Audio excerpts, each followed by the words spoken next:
अभी हाल में आई एक खबर ने कई सारे सवाल खड़े किए, जिसमें सबसे बड़ा सवाल यह है कि समुद्री पर्यटन को बढ़ावा क्यों दिया जा रहा है, जबकि समुद्र की अथाह गहराई में अंतरिक्ष जैसा ही खतरा विद्यमान है। सिर्फ एक गलती और ये सब कुछ निगल लेता है। इसके बावजूद बिना किसी रेगुलेशन के गहरे समुद्र में पर्यटन को बढ़ावा दिया जा रहा है। अभी हालिया घटनाक्रम में प्रति व्यक्ति 1-1 करोड़ के टिकट लेकर समुद्री यात्रा पर गए और वापस ना आ सके। समुद्र की गहराई उनको उस तरह निगल गई जैसे ब्लैक होल प्रकाश को। हम जिस हादसे की बात कर रहे हैं, उस हादसे में अटलांटिक महासागर की तलहटी में टाइटैनिक जहाज़ के पास अब टाइटन पनडुब्बी का मलबा भी पड़ा है। इसमें 4 अरबपतियों समेत 5 लोगों के शव हैं। ये लोग एडवेंचर के लिए गहरे समुद्र में घूमने गए थे, जहां इनकी पनडुब्बी में विस्फोट हो गया, जो उनकी मृत्यु का कारण बना। अब सबसे अहम सवाल जो आज हमारी चर्चा का विषय रहेगा वो है, आखिर कितना गहरा है नीले रंग की चादर ओढ़ा यह समुद्र। आप सभी दर्शकों का स्वागत करता हूं। चलिए फिर दोनों सवालों पर विस्तार से चर्चा करते हैं। इंसान चंद्रमा से लेकर मंगल तक पहुंच चुका है। यहां तक कि हम हर दूसरे दिन किसी न किसी पेपर में खबर देखते ही रहते हैं कि अंतरिक्ष में आज यहाँ नया ग्रह खोजा गया, लेकिन अपनी ही धरती पर मौजूद समुद्र अब तक अछूता पड़ा है। पृथ्वी का ज़्यादातर हिस्सा महासागरों और समुद्र से घिरा हुआ है। पृथ्वी के करीब 71% भाग पर सिर्फ पानी है, और इसी पानी के रास्ते बहुत बड़े स्तर पर अंतर्राष्ट्रीय व्यापार होता है। इसी समुद्र में एक विशाल जीव तंत्र निवास करता है। इसी समुद्र के ऊपर बड़े बड़े जहाज चलते हैं। ऐसे में समुद्र की गहराइयों का पता होना बेहद ज़रूरी होता है। वैसे तो समुद्र बहुत गहरे होते हैं, लेकिन अलग अलग स्थानों पर समुद्र की गहराई भी अलग अलग होती है। ये कहीं बहुत अत्यधिक गहरे होते हैं तो कहीं इतने उथले होते हैं कि लोग वहाँ नहा सकते हैं।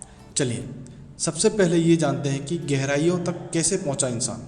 सन 1521 में पुर्तगाली खोजकर्ता फर्डिनेंड मैगलन ने प्रशांत महासागर की गहराइयों को नापने का प्रयास किया, जो आपको हास्यप्रद जरूर लगेगा। उन्होंने 2400 फीट लंबी रस्सी में एक भारी ऑब्जेक्ट को बांध और उसे रस्सी के द्वारा समुद्र की गहराई को नापने का प्रयास किया, लेकिन समुद्र की गहराई उनकी सोच और क्षमता से परे थी। हालांकि 1930 के दशक में हुए बाथीस्फीयर के आविष्कार ने इस काम को थोड़ा आसान जरूर किया। बाथीस्फीयर को समुद्र के नीचे अवलोकन में उपयोग के लिए बनाया गया था। यह एक गोलाकार स्टील पोत जिसे एक नाव से एक केबल के द्वारा समुद्र की गहराई में छोड़ा जाता था। इसी आविष्कार के बाद एक बार फिर समुद्र की गहराइयों को जानने का सिलसिला शुरू हुआ। इसी क्रम में आगे बढ़ते हुए 1934 में कास्ट्यूब और फ्रांसीसी इंजीनियर एमिल ने एक्वालंग यानी स्कूबा का आविष्कार किया। इस आविष्कार ने किसी भी शख्स के लिए समुद्र की गहराइयों में घूमना संभव किया, और पूरी दुनिया तब चकित रह गई जब 1949 में अगस्त और जैक पिकर्ड ने पनडुब्बी की मदद से डीप चैलेंजर तक का सफ़र तय किया। 21वीं सदी में डीप सी सबमर्सिबल ने समुद्री रहस्यों को अपनी आंखों से देखने का अवसर प्रदान किया। इन सभी खोजों ने ही समुद्री तंत्र के बारे में हमारी समझ को बढ़ावा दिया। जैसे स्थल की तरह ही समुद्री तल एक समान नहीं, यहाँ तक कि सभी महासागरों की गहराई अलग अलग बताई जाती है। हालांकि महासागरों की गहराई का रहस्य अभी भी बरकरार है, लेकिन अभी तक ज्ञात स्रोतों के अनुसार समंदर की औसत गहराई करीब 12,000 फीट है। वहीं इसके सबसे गहरे हिस्से को चैलेंजर डीप कहते हैं। ये जगह प्रशांत महासागर के नीचे मरियाना ट्रेंच के दक्षिणी छोर पर है। ये लगभग 36,000 फीट गहरा है। हैरानी वाली बात यह है कि यह स्तर भी समुद्र का अंतिम स्तर नहीं, क्योंकि साइंटिस्ट अभी तक समुद्र का सिर्फ 5% का अनुमान लगा पाए हैं। बाकी 95% अभी भी बाकी है। यदि हम चैलेंजर डीप की बात करें तो यहाँ गहराई इतनी ज़्यादा होती है कि बिल्कुल अंधेरा सा हो जाता है। चैलेंजर डीप का तापमान फ्रीजिंग पॉइंट से कुछ ही कम होता है। इस जगह जाने के बाद भी लोगों को ये पता नहीं लग सका है कि यहाँ जीवन है या नहीं। सी एनिमल भी वही रहते हैं जहाँ रोशनी हो। यहाँ पर दबाव 15,000 पाउंड प्रति वर्ग इंच है। ये धरती पर दबाव से 1,000 गुना ज़्यादा है। हाल में हादसे का शिकार हुई पनडुब्बी टाइटैनिक जहाज़ के मलबे को देखने गई हुई थी। ये अकेला जहाज़ नहीं बल्कि हज़ारों सालों में पता नहीं कितने जहाज़ समुद्र की गहराइयों में समा चुके हैं।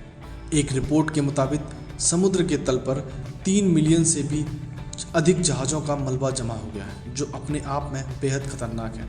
लेकिन यहाँ मैं आपका ध्यान उस सवाल की ओर ले जाना चाहता हूँ कि जब समुद्र इतना खतरनाक है तो डीप सी टूरिज्म को क्यों बढ़ावा दिया जा रहा है? बिना किसी नियम या संस्था के इसे कैसे बढ़ावा दिया जा रहा है? बिना किसी सुरक्षा मानकों के भी लोगों से इसके लिए मोटी रकम वसूली जा रही है। यदि हम डीप सी टूरिज्म की बात करें तो स्कूबा के आविष्कार के बाद से ही ऐसी गतिविधियां बढ़ी हैं।